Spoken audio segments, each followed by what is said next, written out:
principales ideas de la filosofía. Filosofía de la mente. Podría decirse que es la característica que define quiénes somos. Es aquello en lo que pensamos cuando decimos soy. Muchos afirmamos que sin ella no desearíamos seguir viviendo. Y por cierto, nuestra existencia dejaría de tener sentido. Es lo que llamamos mente.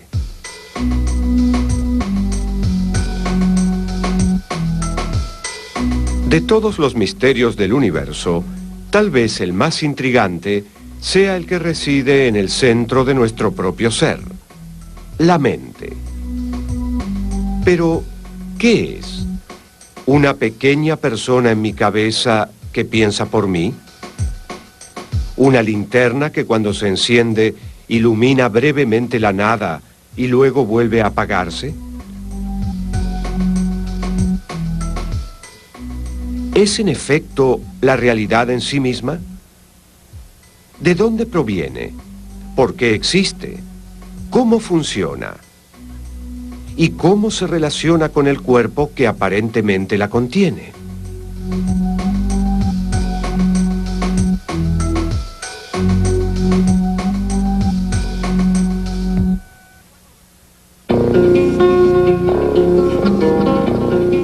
La filosofía de la mente es una rama de la filosofía que trata los problemas conceptuales que surgen al estudiar la mente. En especial, los filósofos de la mente estudian la naturaleza de los fenómenos mentales, tales como la conciencia, la sensación, la percepción, el razonamiento, el deseo, la intencionalidad, la decisión, las creencias, la imaginación y la memoria. Exploran la relación que existe entre el mundo físico y el mundo mental, entre la mente y el cerebro, y temas relacionados como la voluntad libre, el determinismo y la causalidad mental.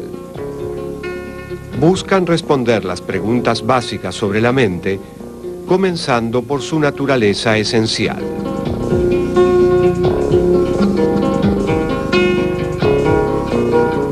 ¿A qué nos referimos cuando decimos mente? A una variedad de términos y facultades o características diferentes. Está relacionada con la volición o voluntad, lo cual se adentra en lo que denominamos filosofía de la acción. Personas haciendo cosas. Ese es un aspecto de la mente, la capacidad que tenemos para tomar decisiones y demás. Ese aspecto de la filosofía de la mente tratará conceptos como la intención y el deseo, la decisión o la voluntad. Luego habrá una filosofía de la mente más abocada a la percepción, la recepción de las cosas de este mundo. Bien, las dos preguntas centrales de la filosofía de la mente son: ¿cuál es la naturaleza de la mente? ¿Y cómo encaja la mente dentro de la estructura de causalidad de la realidad? La filosofía de la mente se ocupa de preguntas como: ¿cuál es la relación entre la mente y el cerebro? ¿Son dos cosas diferentes? ¿O es una misma cosa con dos nombres diferentes? ¿O es que de alguna manera la mente emerge del cerebro? ¿Y cómo es que los procesos neurológicos del cerebro dan lugar a la conciencia? ¿De dónde proviene el contenido de los estados mentales como las creencias y los deseos?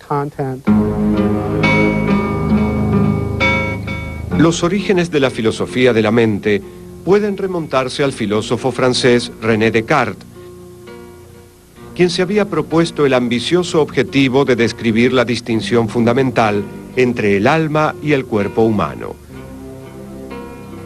A través de su característico modo metódico, Descartes cuestionó y eventualmente llegó a dudar de todos los tipos de conocimiento, desde la información que nos dan los sentidos a las aparentes certezas de la matemática.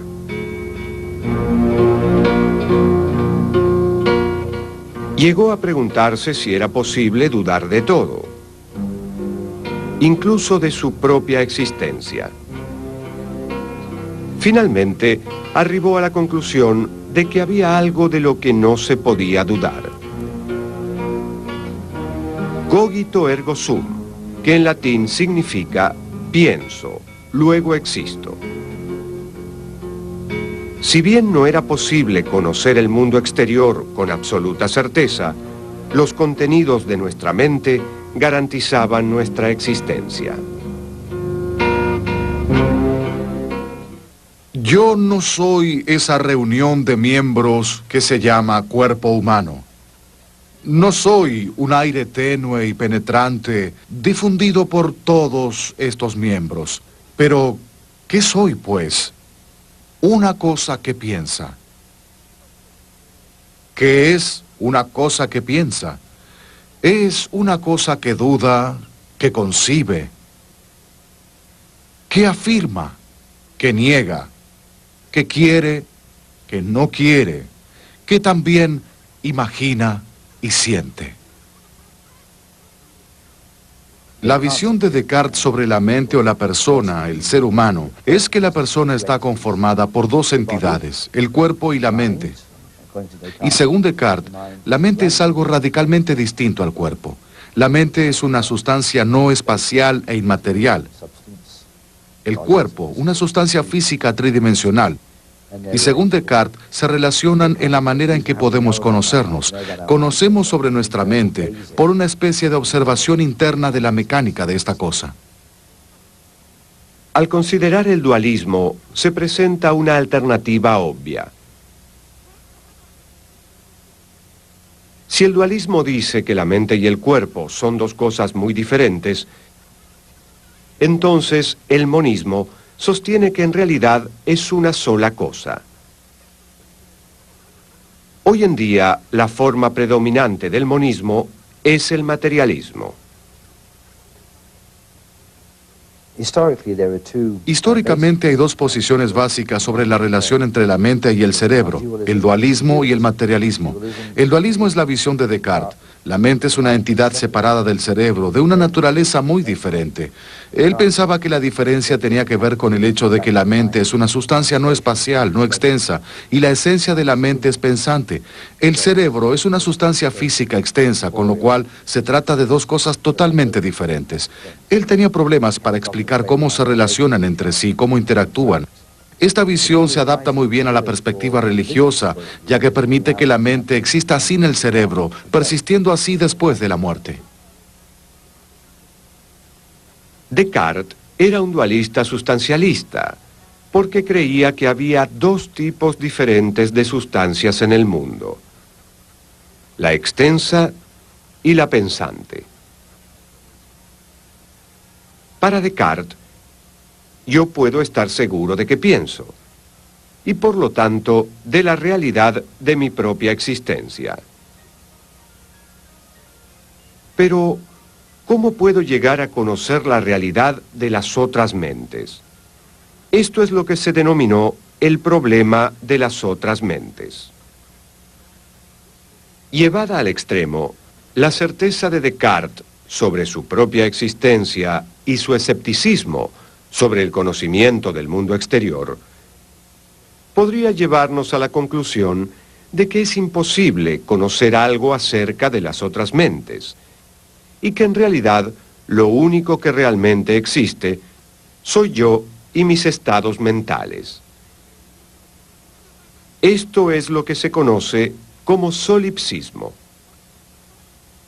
El solipsismo no es una alternativa atractiva, y los filósofos han buscado soluciones más satisfactorias para el problema de las otras mentes.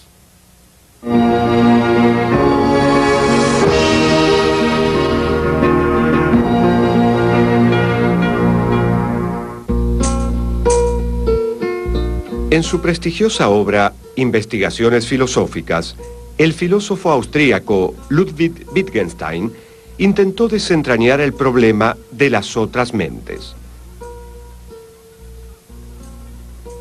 Él sostuvo que no existe un lenguaje privado en el que una palabra se refiera solo a un estado interno de un sujeto completamente incomprensible para otro. En otras palabras, si una persona crece completamente aislada, nunca desarrollará un lenguaje propio que le permita describir su vida mental. El lenguaje existe únicamente dentro de un contexto público, y una de sus funciones es tomar nuestras experiencias y hacerlas públicas para las otras mentes. Por lo tanto, el hecho de que seamos capaces de expresar la experiencia de nuestros estados mentales determina en sí la existencia de las otras mentes. Si uno se tiene que imaginar el dolor del otro según el modelo propio, no es una cosa tan fácil. Porque por el dolor que siento, me debo imaginar un dolor que no siento. Es decir, que lo que debo hacer no es sencillamente hacer una transición en mi imaginación de un lugar de dolor a otro, como del dolor en la mano al dolor en el brazo. El sujeto del dolor es aquel que lo expresa. Una de sus observaciones más típicas es: ¿cuál es la diferencia entre que yo levante el brazo y que mi brazo se eleve como consecuencia de que alguien o un imán lo mueva hacia arriba? ¿Qué diferencia hay entre el hecho de que yo eleve mi brazo o que éste se eleve por sí solo? Bien, lo que ambos tienen en común es que el brazo se eleva. Lo que es diferente es la voluntad interna. Y luego habla de la idea cartesiana de que la persona está compuesta por la parte mental interna y la otra parte en la que el cuerpo se mueve hacia arriba. Pero lo interesante de este punto es que es muy difícil mantener un tipo de división radical cuando se ve un hecho como el brazo que se eleva, porque uno tiene el concepto de levantar el brazo, que es una acción que incluye algo mental. No existe ahora una división entre el cuerpo y la mente. De alguna manera ambos conforman una sola cosa. ¿Cómo interactúan la mente y el cuerpo? ¿De qué manera el impulso de mover mi mano hacia un lado y hacia el otro se traduce en el acto de saludar? ¿De qué manera una idea pasa a ser un invento? ¿Influyen sobre el mundo exterior los contenidos de mi mente? ¿O es pura ilusión? La pregunta tiene que ver con la causalidad. ¿De qué manera el pensamiento X puede causar la acción Y? El dualismo cartesiano afirma que hay dos órdenes de causalidad, el mental y el físico. Sin embargo, la ciencia moderna concibe al mundo como causalmente cerrado. Todo lo que sucede tiene solo una causa física.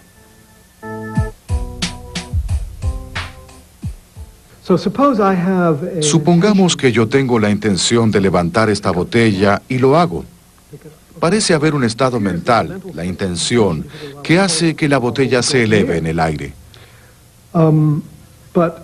Pero también pensamos que hay un sendero de causalidad puramente físico que va desde el estado de mi cerebro, que es la naturaleza subyacente, que lleva a la práctica la intención de levantar la botella.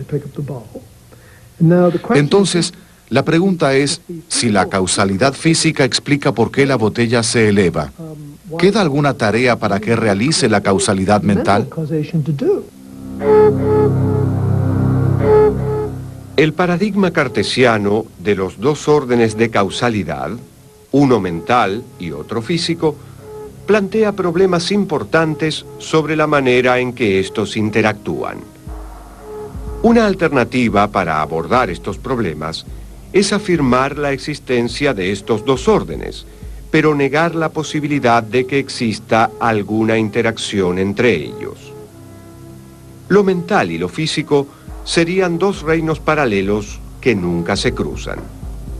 Su coincidencia no puede explicarse más que por algún tipo de armonía preestablecida. Este paralelismo fue la respuesta a la que llegó el filósofo alemán Gottfried Wilhelm Leibniz en el siglo XVII.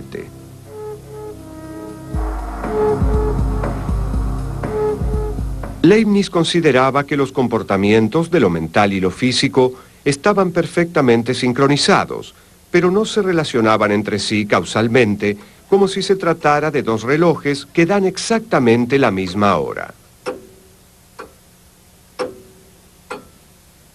A principios del siglo XX, el filósofo británico Charles Broad propuso un nuevo camino para abordar el problema de la causalidad mental. Broad encabezó el llamado epifenomenismo, según el cual todo estado físico tiene una causa física, pero algunos eventos físicos también tienen efectos mentales que no son, a su vez, causas. Lo mental puede ser efecto de una causa física, pero no viceversa. Los estados mentales, si bien son reales, son epifenoménicos, un resultado secundario como el zumbido de un motor en funcionamiento. Entonces, si uno pusiera la mano sobre una hornalla caliente, el calor estimularía los nervios de la mano que transmitirían esa información al cerebro. Esta estimulación del cerebro es la causa tanto de la sensación de dolor como de la retracción de la mano del fuego. La sensación de dolor, por su parte, no causa nada, ya que si lo hiciera, violaría el principio de clausura del mundo físico. Otro intento por resolver las dificultades presentadas por el dualismo tradicional es el emergentismo, según el cual existen propiedades de sistemas complejos que no pueden explicarse a través de los componentes de la materia que conforma dichos sistemas. Estas propiedades emergen de los elementos constitutivos, pero no se reducen a ellos. Las propiedades emergentes no son previsibles, parecen no guardar relación alguna con la materia que les dio origen, pero no obstante, no podrían existir sin la materia. John Stuart Mill se remitió a la química para dar ejemplos dentro del emergentismo. En las reacciones químicas, los elementos se combinan para crear compuestos que se comportan de manera totalmente diferente a sus componentes originales. Este principio puede extenderse a la mente, la cual puede concebirse como un elemento que emerge del cerebro, pero no se reduce a este.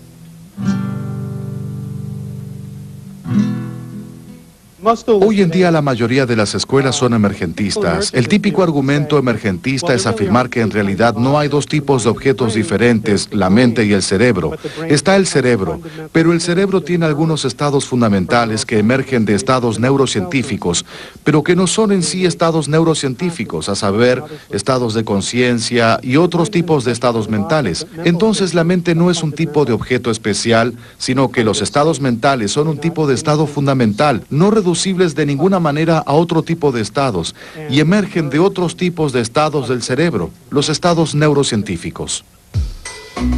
Mientras el dualismo afirma que los fenómenos mentales son en cierto punto no físicos, el monismo sostiene que uno de los dos reinos, el mental o el físico, es real, mientras que el otro es ilusorio. George Berkeley, filósofo irlandés del siglo XVIII, era defensor de la extrema visión de que lo único que existe son nuestros estados mentales, afirmando que todas las demás cosas no existen en sí mismas, sino como parte de la existencia de las personas. Sostuvo la audaz idea de esse est percipi, ser es ser percibido.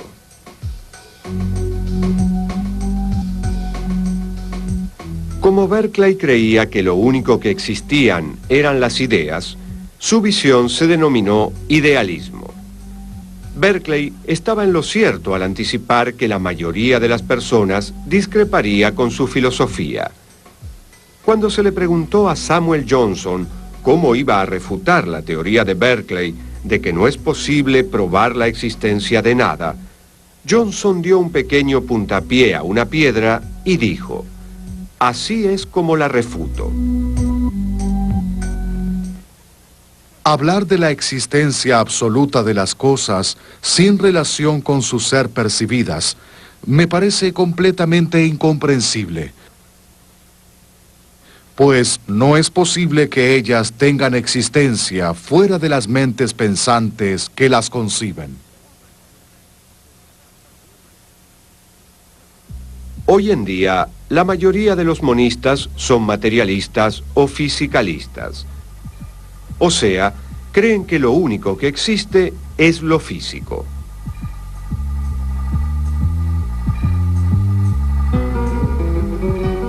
En general, por físico, se entiende todo lo que puede ser conocido a través de las ciencias naturales. Lo mental, de alguna manera, tiene que poder incluirse en este mundo físico. En el extremo opuesto están los materialistas que piensan que la mente es sencillamente el cerebro, que la mente no es otra cosa que el cerebro. Entonces, si digo que estoy pensando en algo, lo único a lo que me estoy refiriendo es lo que están haciendo mis neuronas. Están enviando ciertas señales, es decir, que hay actividad eléctrica allí dentro. Entonces, los sentimientos, las ideas, la voluntad, no son otra cosa que la actividad de mis neuronas. Así es como lo investigan los neurofisiólogos. Cuando observamos el cerebro de alguien y registramos la actividad de las neuronas, estamos observando la mente de esa persona. Eso es lo que vemos. Una rama del materialismo es el conductismo. Hay distintos tipos de pensamiento conductista, pero en general este movimiento intenta aislar los contenidos de la mente en una caja negra, argumentando que como los fenómenos mentales no pueden observarse, no es necesario explicarlos. Lo que interesa de lo mental es la conducta manifiesta.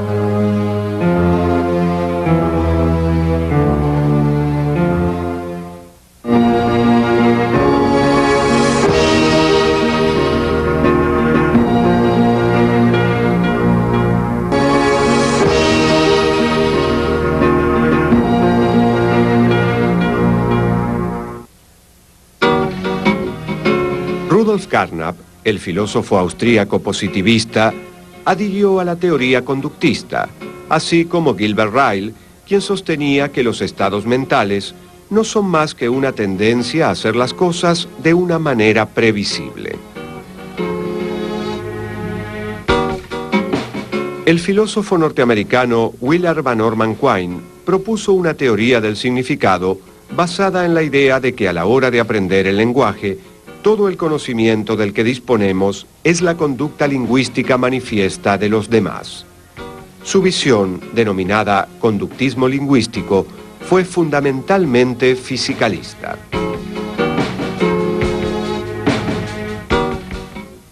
Habiendo interpretado a las disposiciones de la conducta como estados fisiológicos, concluyo con la así denominada teoría de la identidad psicofísica. Los estados mentales son estados del cuerpo. La teoría de la identidad psicofísica es otro tipo de fisicalismo que sostiene que los estados y procesos de la mente son idénticos a los estados y procesos del cerebro.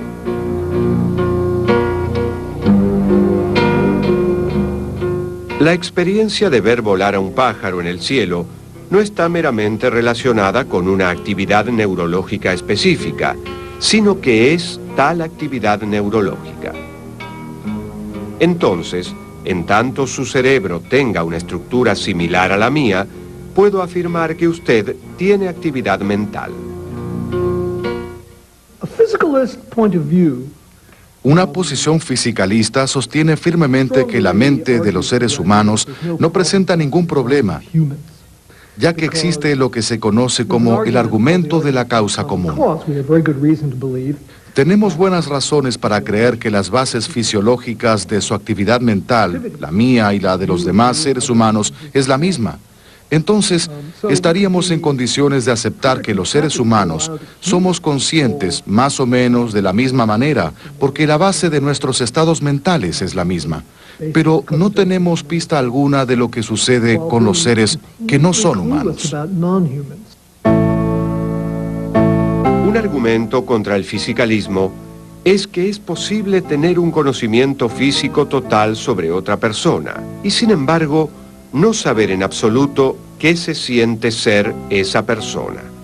Este argumento fue defendido por el filósofo australiano Frank Jackson, entre otros, quien creó un escenario hipotético para argumentar su visión.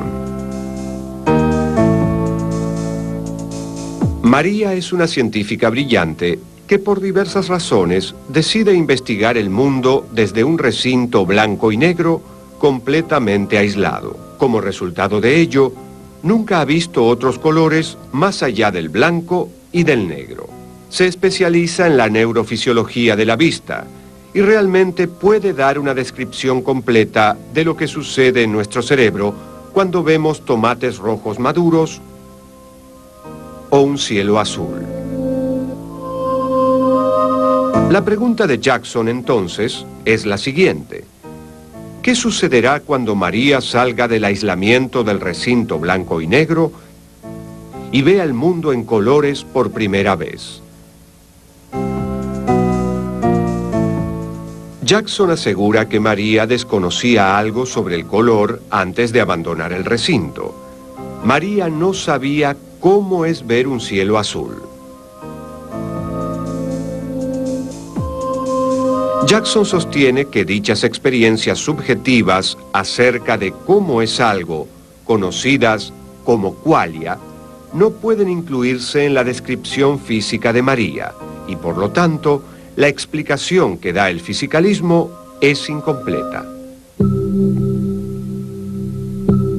El filósofo Thomas Nagel propone otro argumento contra el fisicalismo. La línea de razonamiento de Nagel comienza con una pregunta simple y engañosa. ¿Qué se siente ser un murciélago? Si uno lo piensa, la experiencia que un murciélago tiene del mundo es radicalmente diferente de la nuestra, porque usa un sonar para producir una representación mental del mundo físico, formas, contornos, texturas, etc. Podemos suponer que para el murciélago esto es algo similar a nuestro sentido de la vista, pero realmente no podemos saber qué se siente ser un murciélago y experimentar cómo vive un murciélago. Como máximo, podríamos tratar de imaginar qué sería para nosotros ser un murciélago, pero nunca qué es para un murciélago ser murciélago. Nunca podremos conocer el carácter subjetivo de su existencia.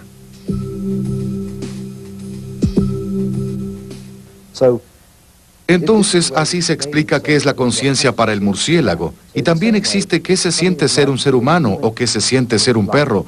Pero no existe nada parecido a qué se siente ser esta mesa, lo que significa que no hay conciencia allí, no hay una manera de ser, no hay sentimientos. Es muy difícil expresar este concepto con palabras. Los filósofos tienen un término técnico para identificarlo, qualia. Qualia significa, bueno, debo dar algunos ejemplos, por ejemplo, ver algo rojo, sentir un dolor, saborear el chocolate. Voy a volver sobre lo mismo y decir aspectos de la conciencia. No hay forma de abrir este círculo. Lo único que puedo hacer es intentar que el espectador comprenda a qué me estoy refiriendo. No hay definición para nada de esto. El concepto de qué se siente, en realidad, es una manera heurística de ver qué quiere decir alguien cuando afirma que es difícil conciliar la conciencia con la naturaleza física del mundo. Porque si no existe la noción de qué se siente ser algo físico y sí existe la noción de qué se siente ser yo y mi conciencia, entonces, ¿cómo es posible que mi conciencia sea algo físico cuando no existe el qué se siente ser algo físico? Una pregunta fundamental que toda posición materialista debe enfrentar es: si todo es físico y se comporta conforme a leyes físicas, entonces nuestras acciones ¿no estarían previamente determinadas?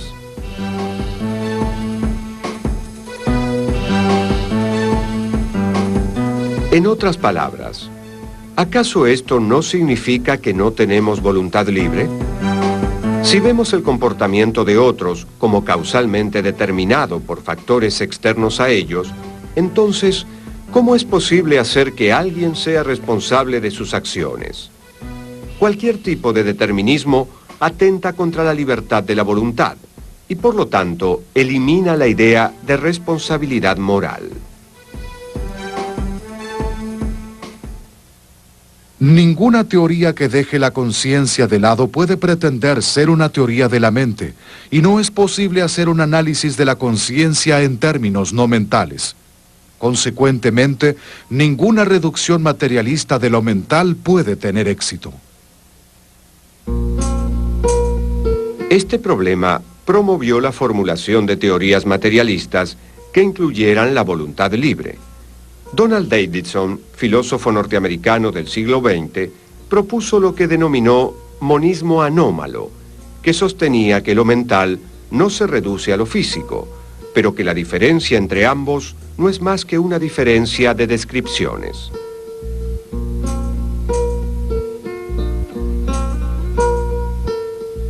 Él creía que no hay leyes estrictas en la relación entre hechos físicos y mentales.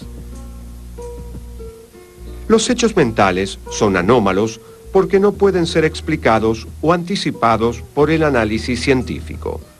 En otras palabras, la voluntad libre es nuevamente posible. Otra teoría materialista no reduccionista es el funcionalismo, que fue formulada de distintas maneras por Hilary Putnam, David Lewis, Daniel Dennett y otros. Es posible comprender qué es el funcionalismo en términos generales, comparando los estados mentales con dispositivos mecánicos. Un disyuntor, por ejemplo, puede tener muchas formas diferentes, desde ser un simple fusible hasta un complejo dispositivo. Lo que lo convierte en un disyuntor es su función, a saber, interrumpir un circuito eléctrico al detectar una sobrecarga.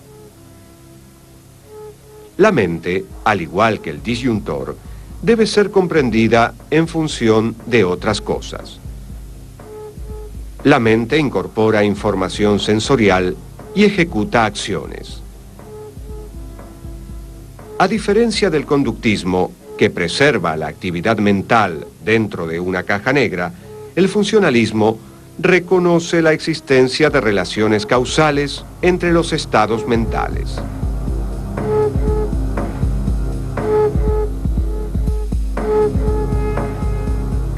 La idea del funcionalismo surgió de lo que se conoce como metáfora computacional, que sostiene que la mente es como un programa o software que corre sobre el hardware, que es nuestro cerebro.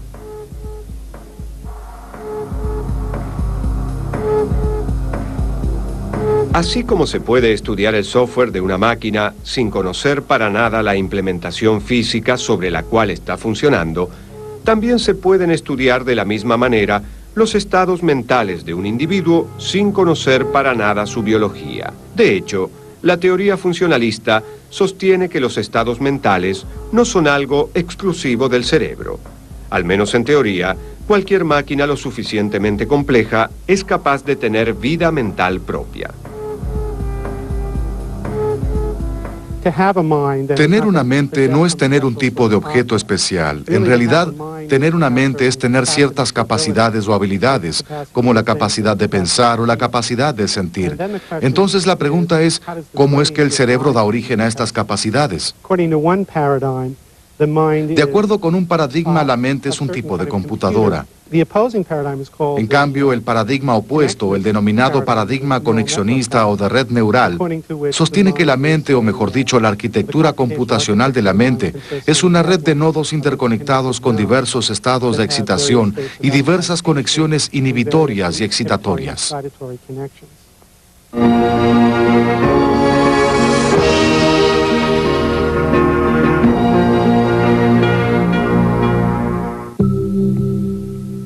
Una de las primeras ramas del funcionalismo fue el funcionalismo de la máquina de Turing.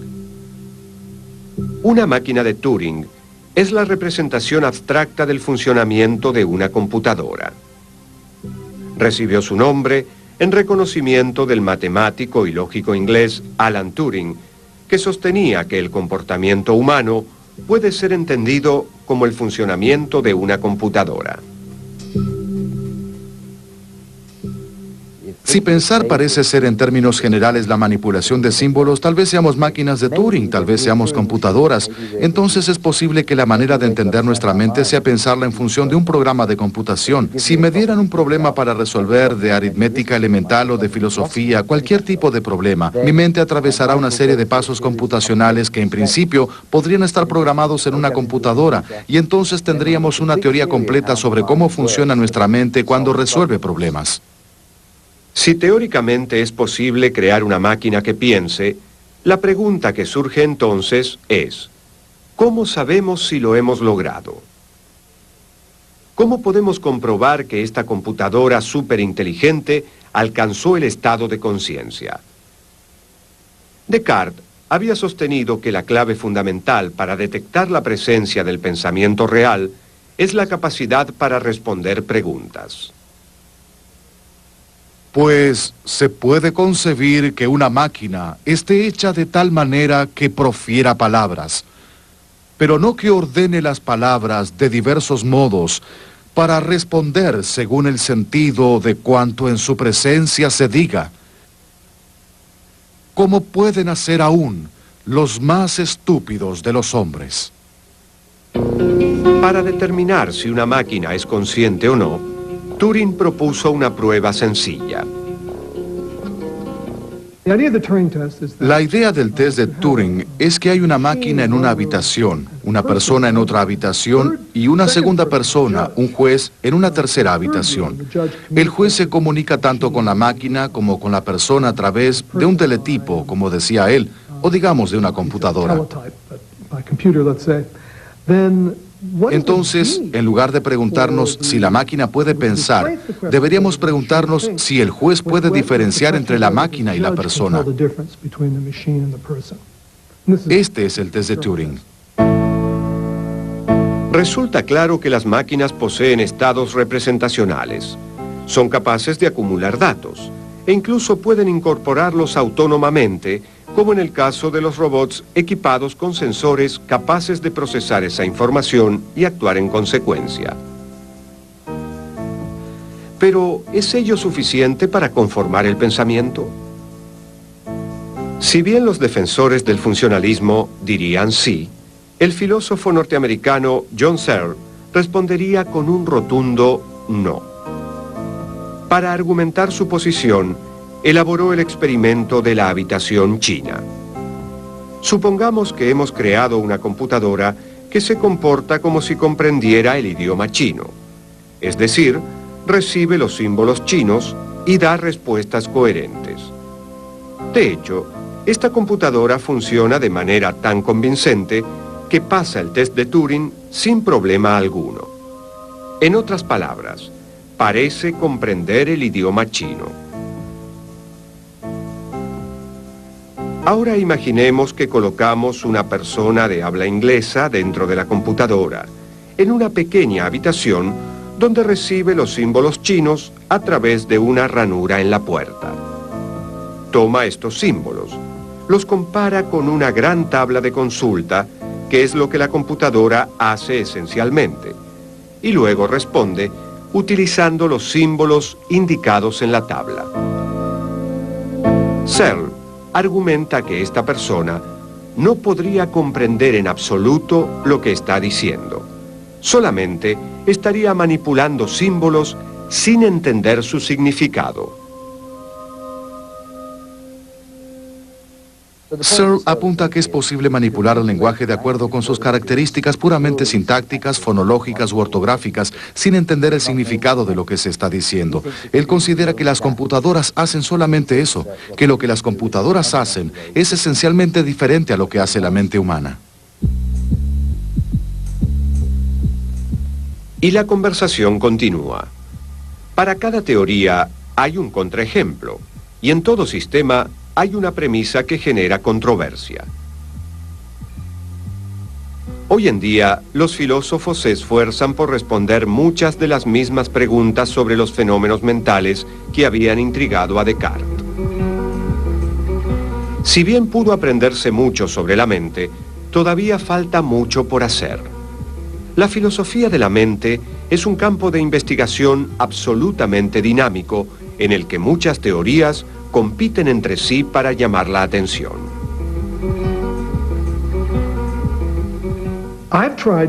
He intentado aportar mejoras conceptuales en lo que respecta a la conciencia. En mi opinión, el concepto que tenemos de conciencia se divide en 3 o 4 conceptos diferentes. Y al menos en la etapa inicial de la investigación, debemos procurar distinguirlos entre sí. Existe la conciencia fenomenológica, que es el qué se siente de la experiencia, qué se siente al experimentar sensaciones, la blancura del blanco, la sensación de dolor, que hace que el chocolate sea tan delicioso para usted. Entonces, un tipo de conciencia es la conciencia fenomenológica.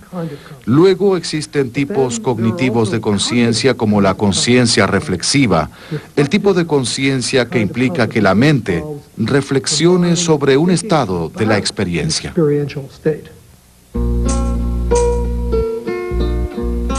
Algunos filósofos creen que independientemente del conocimiento que tengamos, existen límites absolutos e insondables acerca de lo que podemos conocer, porque es imposible comprender la naturaleza subjetiva de la mente desde una perspectiva científica, y viceversa. Así como resulta imposible llegar a las neuronas mediante una profunda introspección, es igualmente imposible llegar a la sustancia de una idea a través de una tomografía computada. Mi teoría se conoce generalmente como misterianismo. Sostiene que el aspecto del cerebro que es responsable, y no dudo que hay un aspecto responsable, es un misterio. Es decir, que sencillamente no lo conocemos. Ese es nuestro estado actual de conocimiento. No tenemos idea de qué es. Creo algo más extremo aún. No sabremos jamás qué es. La mente está en el cerebro, pero no está en el cerebro tal como lo concebimos hoy en día. Nos encontramos en un estado similar al de una persona pretecnológica que mira un aparato de televisión y juega con los transistores y los cables sin saber qué son los componentes. En esta etapa no conocemos realmente los componentes. A medida que desarrollamos la actividad neurocientífica, descubrimos que aquellas propiedades que concebíamos como una unidad tienden a fraccionarse.